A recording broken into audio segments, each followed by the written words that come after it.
আসসালামু আলাইকুম, সবাইকে ওয়েলকাম জানাচ্ছি আমার চ্যানেল রুমিস ফ্যাশনেবল হাউসে। আশা করি যে যেখান থেকে দেখছেন ভালো আছেন। আমিও ভালো আছি আলহামদুলিল্লাহ, কিন্তু মানসিক ভালো নেই। এর জন্যই ভাবলাম যে মাইন্ডটাকে একটু অন্যদিকে কনভার্ট করার জন্যই ভিডিওটা একটুখানি এডিট করে দেওয়া। তো আপনারা আমাকে অনেকেই মেসেজ দিয়েছেন, সুন্দর সুন্দর কমেন্ট করেছেন সান্ত্বনামূলক। আপনাদের সবাইকে যা যা দান করুক আল্লাহ দুনিয়া এবং আখেরাতে। আমার মায়ের জন্য দোয়া করেছেন, এই জন্য আপনাদের সবাইকে শুক্রিয়া। তো 1 cup, half cup, 1/4 cup, third 1/3 cup. আসলে এই ভিডিওটি অনেক দিন আগের, আমার আম্মা জীবিত থাকা অবস্থায় এই মেজারমেন্ট কাপগুলির অর্ডার করেছিলাম। তো সেই সময় ভিডিও করে রেখেছিলাম, ভাবলাম যে আজকে কি দিয়ে ভিডিও করব, কি দিব সেটাই এই ভিডিওতে দিয়ে দিয়েছি আর কি। তো এই মেজারমেন্ট কাপগুলি আমার খুব পছন্দ হয়েছে, একটা পেজ থেকে নিয়েছিলাম। তো পুরো ভিডিওটি দেখার অনুরোধ জানাচ্ছি সবাইকে। পৃথিবীর বুকে যত মা বাবা বেঁচে আছেন আল্লাহর রহমতে আল্লাহ সবাইকে সুস্থতার সহিত নেক হায়াত দান করুন, এই দোয়া করি। আর যারা কবরবাসী হয়েছেন সকল মা বাবার জন্য আল্লাহ পাক যেন জান্নাতুল ফেরদাউস দান করেন, সেই দোয়া করি। তার সাথে সাথে আমার মাকেও যেন জান্নাত দান করেন, সকল গুনাহ খাতা মাফ করে দিবেন, সেই দোয়া করছি। আর আমরা যারা আছি তারাও যেন যত গুনাহ করতেছি সব গুনাহ মাফ করে আমাদেরকেও যেন জান্নাত নসিব করেন, এই দোয়া করি। এখানে আমি আজকে একই রকমের 2 পাতিলে আচার করেছি। এই আচারটা আমার বাসায় সবাই পছন্দ করে। এটা হচ্ছে টক মিষ্টি আচার, একটু মিষ্টি আর টকটাই, কারণ এটা দিয়ে খিচুড়ি খাওয়া, তারপরে শুধু শুধু খাওয়া খুবই মজা লাগে। তো এখন করে নিয়েছি কারণ তাড়াহুড়ো করছি আমরা দুপুরের পরে। আজকে শুক্রবার, আর তারিখ মেবি 25 তারিখ হবে। হ্যাঁ, আজকে 25 তারিখ শুক্রবার। তো হয়তো দুপুরের পরে আমরা ফেনীর উদ্দেশ্যে রওনা দিব, কারণ আমার হাজব্যান্ডের কুমিল্লা কাজ আছে। তো উনি কাজ সেরে আবার বলতেছে আবার ঢাকায় আসবো, তারপর আবার শনিবার সকালে যাব। তার চেয়ে আমরা একবারেই বেরিয়ে যাই। উনি ওনার কাজ সেরে আমরা ফেনীর দিকে চলে যেতে পারবো, একসাথে চলে যাব। আমার ছেলেরা থাকবে, ওদের বাসিটি আছে, স্কুল আছে, পড়াশোনা আছে, এর জন্য ওদেরকে রেখে যাব। এখানে হচ্ছে একটু বিরিয়ানি করে নিয়েছি আর কি। একটু বিরিয়ানি আগেরও ছিল, তো ওইটাকে দিয়ে একটু পোলাও দিয়ে গরম করে নিয়েছি।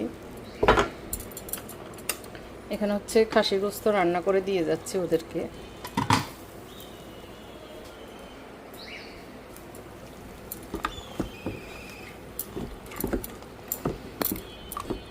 তো এখন হচ্ছে কষানো হচ্ছে।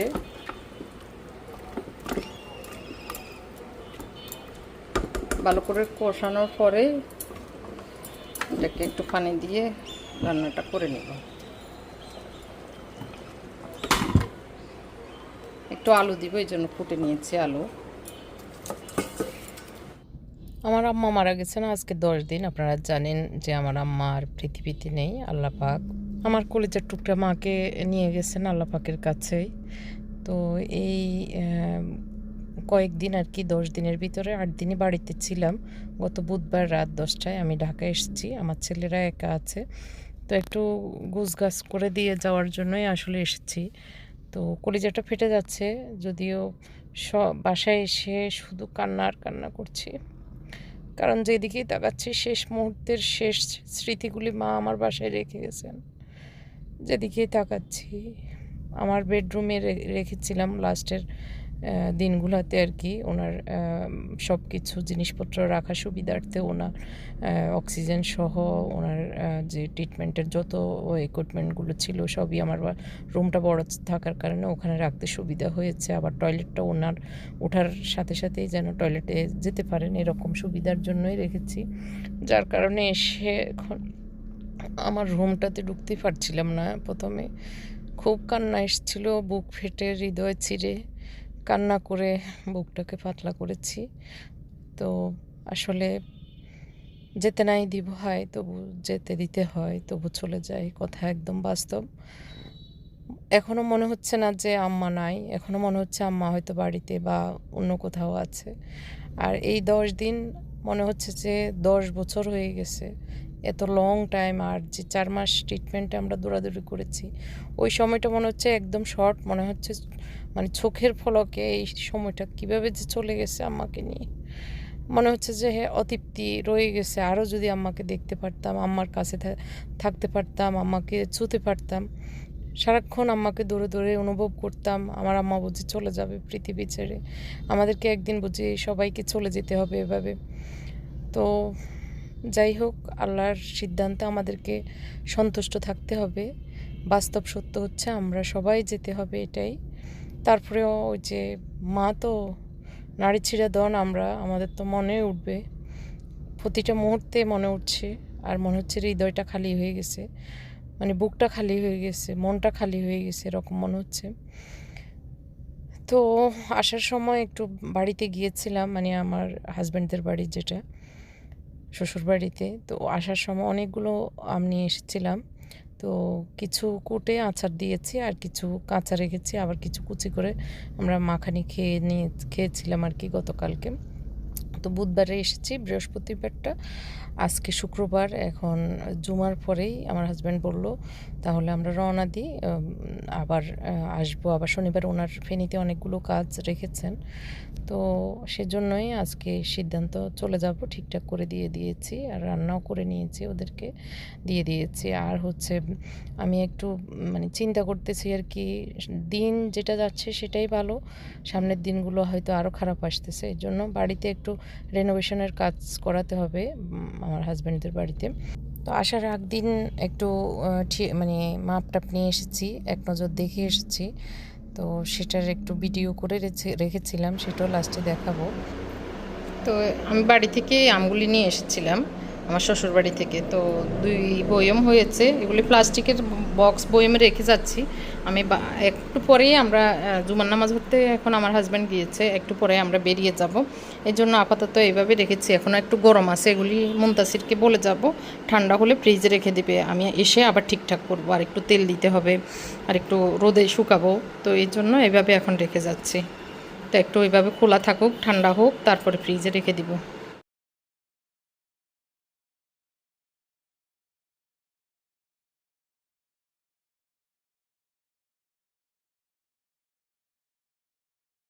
প্রায় আজকে 1 মাস পরে ছাদে যাচ্ছি।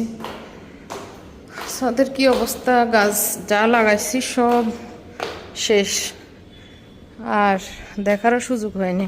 এই যে সব মরে গেছে, 2-1টা ছাড়া। আহারে কত কষ্ট করছিলাম এগুলো নিয়ে, আসতে পারি নাই। মাকে নিয়ে যুদ্ধ, পেয়ারা গাছে পেয়ারা ধরছে, এই যে এগুলোর কি বলে, সফেদা কলমেছে। একটু গাছে পানি দিতেছে, আরে কত সুন্দর সুন্দর গাছগুলা, বরবটি গাছ, একটু গাছে পানি দিতেছে। কি এখন কি নিবে?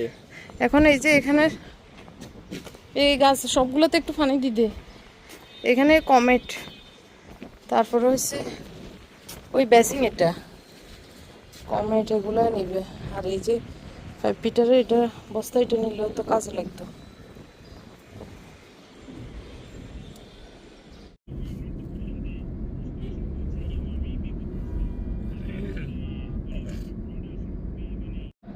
আজকে হচ্ছে 25 তারিখ, শুক্রবার। এখন হচ্ছে 5টা বাজে। আমরা যাচ্ছি হচ্ছে কুমিল্লা। প্রথমে আমার হাজব্যান্ডের কুমিল্লা একটা মিটিং আছে, তো সেটা সেরে আমরা যাব ফেনী। ফেনী বলতে আমাদের বাড়িতে।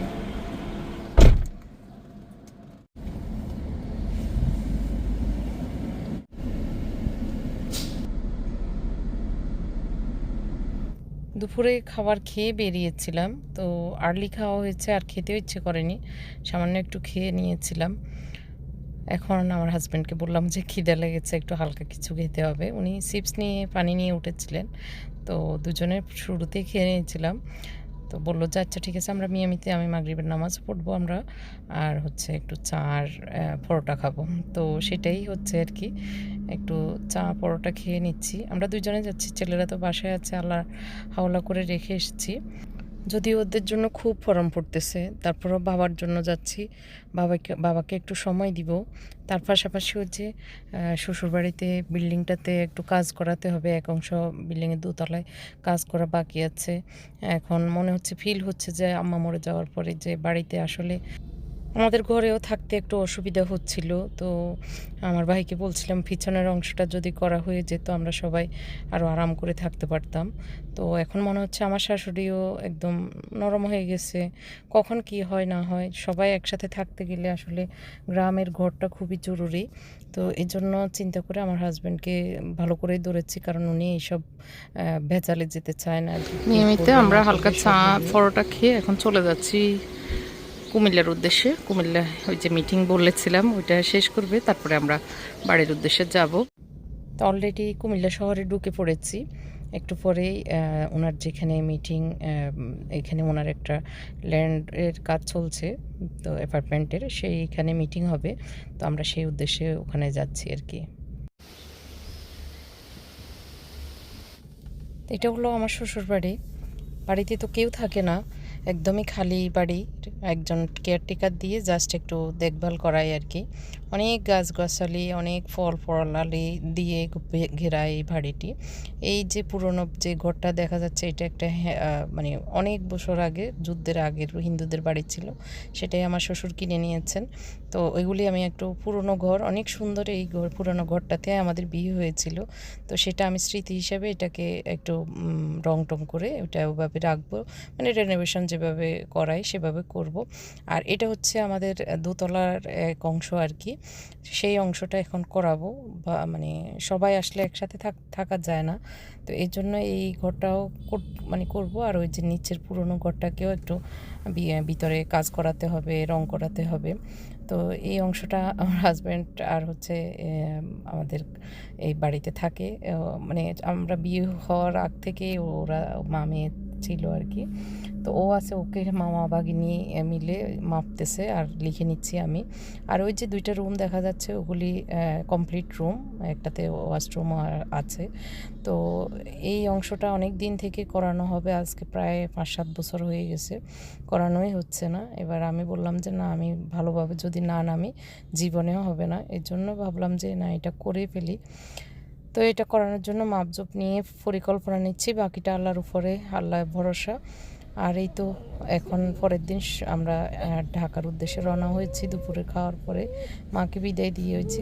মা তো শুয়ে আছে নতুন বাড়িতে। আরেকদিন গল্প করব মা কিভাবে মারা গিয়েছেন, আমরা কোথায় ছিলাম, কিভাবে ছিলাম, সব নিয়ে আগামী ব্লগে আমি আপনাদের সাথে শেয়ার করব। আমাদের মায়ের মৃত্যুর সময়টা কেমন ছিল, আলহামদুলিল্লাহ, সেই সময়টা নিয়ে একটা ভিডিও বানাবো ইনশাআল্লাহ। তো এখন ঢাকার উদ্দেশ্যে রওনা হচ্ছিলাম, সেই ভিডিওটাই আর কি। আর ওই রাস্তা মেরামতের কাজটা আমার বাবাই করছেন সদকায়ে জারিয়া হিসেবে। এখানে পানি জমে যায়, আমাদের বাড়ির সামনে কিন্তু মাদ্রাসা আছে, মুক্তবা আছে, মসজিদ আছে, তো সেই জন্যই। তো সবাই ভালো থাকবেন, আমাদের জন্য দোয়া করবেন। আল্লাহ হাফেজ, আসসালামু আলাইকুম।